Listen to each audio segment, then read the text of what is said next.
ప్రధాని మోడీ మాట్లాడుతున్నారు. ఇప్పుడు ఆ లైవ్ చూద్దాం. से उसका हक छीनता है।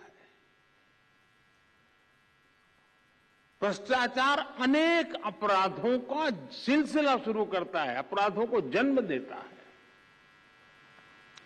भ्रष्टाचार लोकतंत्र और न्याय के रास्ते में सबसे बड़ा रोड़ा होता है। विशेष रूप से जब सरकारी तंत्र में भ्रष्टाचार हावी रहता है तो वो लोकतंत्र को फलने फूलने नहीं देता। जहां भ्रष्टाचार होता है वहां सबसे पहले युवाओं के सपने बलि चढ़ जाते हैं, युवाओं को उचित अवसर नहीं मिलते। वहां सिर्फ एक विशेष इकोसिस्टम ही फलता फूलता है। भ्रष्टाचार प्रतिभा का सबसे बड़ा दुश्मन होता है और यहीं से भाई भतीजावाद, परिवारवाद पनपता रहता है और अपना शिकंजा मजबूत करता रहता है। जब भाई भतीजावाद और परिवारवाद बढ़ता है तो समाज का, राष्ट्र का सामर्थ्य कम होता जाता है और जब राष्ट्र का सामर्थ्य कम होता है तो विकास अवश्य प्रभावित हो जाता है। दुर्भाग्य से गुलामी के कालखंड से करप्शन की एक लेगेसी हमें मिली है, लेकिन दुख इस बात का है कि आजादी के बाद के अनेकों दशकों तक इस लेगेसी को हटाने के बजाय किसी न किसी रूप में कुछ लोग उसको सशक्त करते गए। साथियों, आप याद कीजिए 10 वर्ष पहले जब आप गोल्डन जुबिली मना रहे थे तब देश में क्या स्थिति थी? तब की सरकार के हर फैसले, हर प्रोजेक्ट सवालों के घेरे में थे। करप्शन के हर केस में पहले के केस से बड़ा होने की होड़ लगी हुई थी। तूने इतना किया तो मैं इतना करके दिखाऊंगा। आज देश में इकोनॉमी की साइज के लिए लाख करोड़ यानी ट्रिलियन डॉलर की चर्चा होती है, लेकिन तब घोटालों की साइज के लिए लाख करोड़ की टर्म मशहूर हुई थी। इतने बड़े बड़े घोटाले हुए लेकिन आरोपी निश्चिंत थे। उन्हें पता था कि तब का सिस्टम उनके साथ खड़ा है और इसका असर क्या हुआ? देश का व्यवस्था पर भरोसा टूट रहा था। पूरे देश में करप्शन के खिलाफ आक्रोश लगातार बढ़ रहा था। इससे पूरा तंत्र छिन्न भिन्न होने लगा। लोग फैसला लेने से बचने लगे। पॉलिसी पैरालिसिस का माहौल बन गया। इसने देश का विकास ठप कर दिया। देश में आने से निवेशक डरने लगे। करप्शन के उस कालखंड ने भारत का बहुत ज्यादा नुकसान किया। साथियों, साल 2014 के बाद हमारा पहला दायित्व व्यवस्था में भरोसे को फिर कायम करने का रहा और इसलिए हमने काले धन को लेकर, बेनामी संपत्ति को लेकर मिशन मोड पर एक्शन शुरू किया।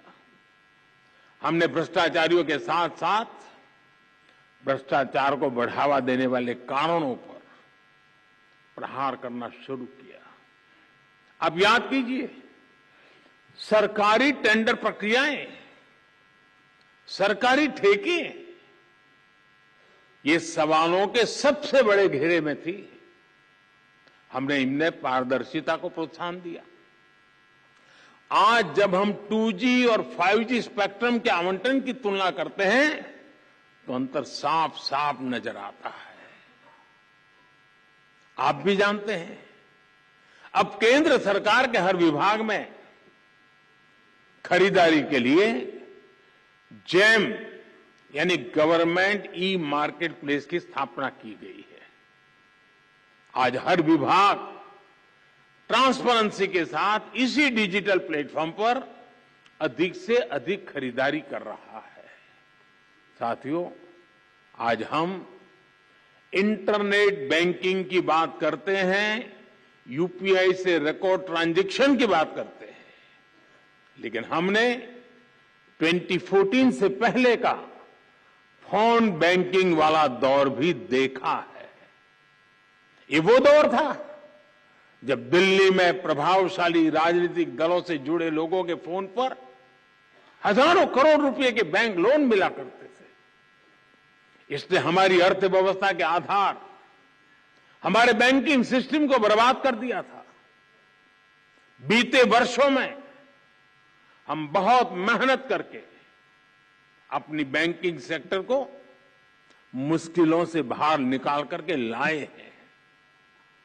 फोन बैंकिंग के उस दौर में कुछ लोगों ने 22,000 करोड़ रुपए देश के बैंकों के लूट लिए और विदेश भाग गए। हमने फ्यूजिटिव इकोनॉमिक ऑफेंडर्स कानून बनाया। अभी तक विदेश भागे इन आर्थिक अपराधियों की 20,000 करोड़ रुपए से अधिक की संपत्ति जब्त की जा चुकी है।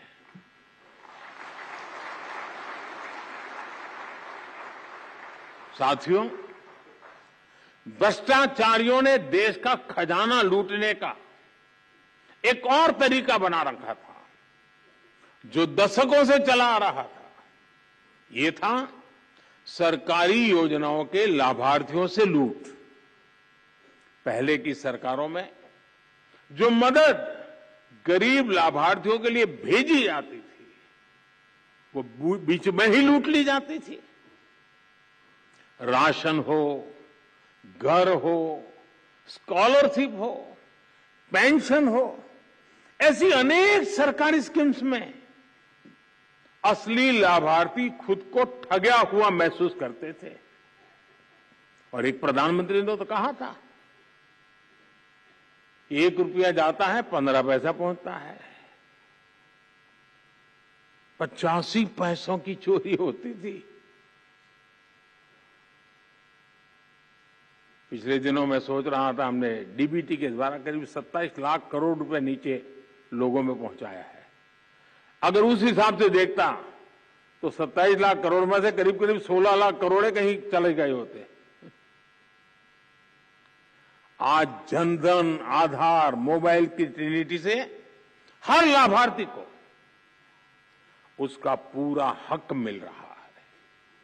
इस व्यवस्था से 8 करोड़ से अधिक फर्जी लाभार्थी सिस्टम से बाहर हुए हैं। जो बेटी पैदा नहीं हुई वो विधवा हो जाती थी और विधवा पेंशन चलता था। डीबीटी से देश के करीब 2.25 लाख करोड़ रुपए गलत हाथों में जाने से बचे हैं। साथियों, एक समय था जब सरकारी नौकरियों में इंटरव्यू पास कराने के लिए भी जमकर के भ्रष्टाचार होता था। हमने केंद्रीय भर्तियों की ग्रुप सी, ग्रुप डी भर्तियों से इंटरव्यू खत्म कर दिया। एक समय में यूरिया के भी घोटाले होते थे। हमने यूरिया में नीम कोटिंग कर इस पर भी लगाम लगा दी। डिफेंस डील्स में भी घोटाले आम थे। बीते 9 वर्षों में डिफेंस डील्स पूरी पारदर्शिता के साथ किया गया है। अब तो हम भारत में ही अपनी जरूरत का रक्षा सामान बनाने पर बल दे रहे हैं। साथियों, भ्रष्टाचार के विरुद्ध लड़ाई को लेकर ऐसे अनेक कदम आप भी बता सकते हैं, मैं भी गिना सकता हूं। लेकिन अतीत के हर अध्याय से हमें कुछ न कुछ सीखने की जरूरत है। दुर्भाग्य से भ्रष्टाचार से जुड़े मामले वर्षों तक खींचते चले जाते हैं। ऐसे मामले भी आए हैं जिसमें एफआईआर होने के 10 साल बाद भी सजा की धाराओं पर चर्चा चलती रहती है। आज भी जिन मामलों पर एक्शन हो रहे हैं वो कई कई साल पुराने हैं। जांच में देरी दो तरीके से समस्या को जन्म देती है। एक तरफ भ्रष्टाचारी को सजा देर से मिलती है तो दूसरी तरफ निर्दोष परेशान होता रहता है। हमें सुनिश्चित करना हो कैसे हम इस प्रोसेस को तेज बनाएं और भ्रष्टाचार में दोषी को सजा मिलने का रास्ता साफ हो पाए। हमें बेस्ट इंटरनेशनल प्रैक्टिसेस को स्टडी करना होगा, जांच अधिकारियों की कैपेसिटी बिल्डिंग पर फोकस करना होगा। और साथियों, आपके बीच मैं एक बात फिर स्पष्ट करना चाहता हूं।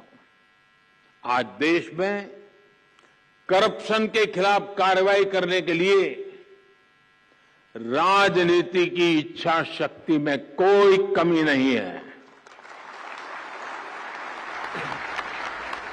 आपको कहीं पर भी हिचकने, कहीं रुकने की जरूरत नहीं है।